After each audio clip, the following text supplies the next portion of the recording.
Reflexive math के साथ मैं हूं नजर शेख। एक्सरसाइज 1.1 क्वेश्चन नंबर 8 है हमारे पास। Find the least positive value of n if ये कंडीशन हमें दी हुई है और हमने इस कंडीशन में से n की वैल्यू निकालनी है। तो सॉल्यूशन इसका स्टार्ट करते हैं। 1 plus iota over 1 minus iota raise to power 2n is equal to 1। सबसे पहले हमने इसे a प्लस बी आयोटा की फॉर्म में बनाना है। हमने इसे रैशनलाइज करना है। 1 plus iota 1 minus iota multiply 1 plus iota over 1 plus iota raise to power 2n। a minus B into A plus B, A square minus B square, और ऊपर नॉमिनेटर्स में हमारे पास बन रहा है 1 plus iota multiply 1 plus iota, 1 plus iota का whole square raise to power 2n is equal to 1। तो फॉर्मूले को ओपन करेंगे। यहां पे a plus B whole square, A square plus B square plus 2a and b over 1 minus into minus 1 raise to power 2n। 1 square 1 होता है, iota square minus 1, minus बाहर आ जाएगा, plus 2 iota over minus minus 1 plus 1 raise to power 2n। 1 से 1 क्या हो जाएगा, cancel हो जाएगा हमारे पास, और ये finally 2 iota over 2 raise to power 2n। 2 से 2 को क्या कर देंगे, कैंसिल। इक्वलेंस में हमारे पास चल रहा है 1। तो हमारे पास फाइनल जो इसका सॉल्यूशन आता है वो आता है iota raise to power 2n is equal to 1। अब हमें आसानी से जो है यहां से n की वैल्यू मिल जाएगी। वो कैसे, और n हमारे पास होना क्या चाहिए, find the least positive value of n। n की लीस्ट पॉजिटिव वैल्यू होनी चाहिए। अब यहां पे n पावर में है, आयोटा की पावर है 2n और वो इक्वल किसके है, 1 के। हम यहां पे आते हैं इंटीग्रल वैल्यूज ऑफ आयोटा के ऊपर। इंटीग्रल वैल्यूज का मतलब यह है कि आयोटा की जितनी भी पावर्स ली जाए उसके अंदर हमारे पास सिर्फ 4 वैल्यूज ही बार बार रिपीट होती है। Iota raise power 1 is equal to iota, iota square is equal to -1, iota raise to power 3, iota into iota square -1 is equal to minus iota. Iota 4 जो है वो 1 के इक्वल आता है। इन 4 वैल्यूज के बाद आगे जैसे जैसे पावर्स बढ़ती जाएंगी वैल्यूज रिपीट होती जाएंगी, आयोटा -1 माइनस आयोटा एंड 1। तो हमारे पास यहां पे जो आयोटा की पावर है वो हमें आंसर दे रही है 1। तो किस पावर के ऊपर आंसर जो है 1 आता है, हम यहां देखते हैं। आयोटा 4 के ऊपर 1 आता है, आयोटा 8 या आयोटा 12 के ऊपर या आयोटा 16 के ऊपर। यहां पे हमारे पास आयोटा की जो पावर है वो हमें 1 आंसर देती है। इसका मतलब है आयोटा की पावर अगर 4 या 4 के मल्टीपल्स में से होगी देन ये 1 होगी, अदरवाइज ये 1 नहीं होगी। तो यहां आयोटा की पावर है 2n। इसका मतलब है आयोटा की पावर जो 2n है, इस 2n की जगह पे 4 या 4 के मल्टीपल्स होने चाहिए। अब 4 के मल्टीपल्स तो 4 से बड़े हैं। हमें क्वेश्चन में कहा गया है लीस्ट पॉजिटिव, तो इसमें सबसे लीस्ट पॉजिटिव वैल्यू कौन सी है, वो 4 है, बाकी 4 से बड़े हैं। तो इसका मतलब है जो 2n है वो हमारे पास 4 होगा तो आयोटा 1 आ जाएगा। तो किस पावर पे आयोटा की वैल्यू 1 आती है, 4 पे। तो इट मींस कि जो 2n है वो हमारे पास 4 के इक्वल है। कैसे 4 के इक्वल है, क्योंकि आयोटा की पावर 1 आ रही है आयोटा 4 के ऊपर, और यहां हमारे पास जो गिवन है पावर वो है 2n। तो 2n इज इक्वल टू 4 करेंगे देन ये 1 हो जाएगा। तो 2 उधर डिवाइड हो जाएगा, 4 over 2, 2 1s are 2 2s are, n is equal to 2।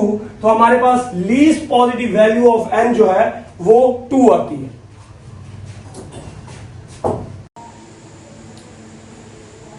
Question number 9 exercise 1.1। इस क्वेश्चन में स्टेटमेंट कुछ इस तरह से है, show that the value of iota raise to power n is iota r। हमने इस सवाल में ये प्रूफ कर रहा है कि आयोटा की पावर n को इक्वल आना चाहिए आयोटा पावर r के। ये जो बात बताई गई है ये n के बारे में है कि n कोई नेचुरल नंबर है और वो बिलोंग करता है, नेचुरल नंबर से बिलोंग करता है, और n की वैल्यू ग्रेटर देन 4 है। और iota raise to power n को आयोटा r आना चाहिए, where r is the reminder when n is divided by 4। r reminder बचता है जब n को 4 पे डिवाइड करते हैं।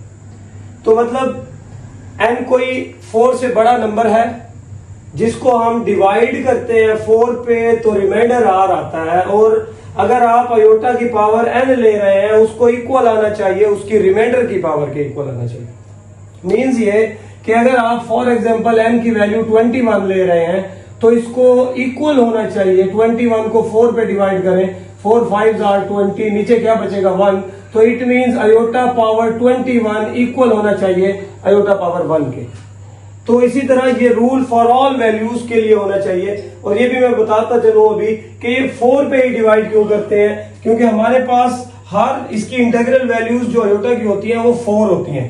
Iota power 1 iota, iota power 2 -1, iota 3 minus iota, iota 4 जो है वो 1 के इक्वल आता है। अयोटा 5 के बाद रिपीट होने शुरू हो जाते हैं वैल्यूज, अयोटा 8 पे फिर 1 आ जाता है, मतलब ये अयोटा 4 या 4 के मल्टीपल्स के ऊपर आंसर क्या आता है 1 आता है। तो इसमें टोटल जो वैल्यूज होती हैं अयोटा की डिफरेंट पावर्स की वैल्यूज टोटल हमारे पास सिर्फ 4 होती हैं। तो इसीलिए हम n जो भी लेंगे उसे डिवाइड किस पे करेंगे 4 पे, और जो रिमाइंडर आएगा उसकी रिमाइंडर को एज अ पावर लेंगे और n को लेंगे तो दोनों की वैल्यूज क्या होनी चाहिए सेम होनी चाहिए। तो हमने ये प्रूव करना है। तो अब हम अयोटा लेफ्ट साइड हम ले लेते हैं, इसकी अयोटा रेज टू पावर ले लेते हैं जी, iota raise to power n। अब हम n को रिमाइंडर की फॉर्म में कैसे लिखेंगे? देखिए जब भी हम कोई n लेते हैं, मतलब जैसे कि मैंने अभी 21 लिया है और इसको डिवाइड किया है 4 पे, तो अब दोबारा ये 21 रिमाइंडर की फॉर्म में कैसे आएगा? ये रिमाइंडर की फॉर्म में कुछ इस तरह से आएगा 4 मल्टीप्लाई कोशेंट प्लस रिमाइंडर। तो मतलब कोई भी नंबर ले लूं n, फॉर एग्जांपल मैं n ले लेता हूं, n 23 ले लेता हूं, 27 ले लेता हूं, तो 4 पे डिवाइड करता हूं 27 को, 4 6 आर 24,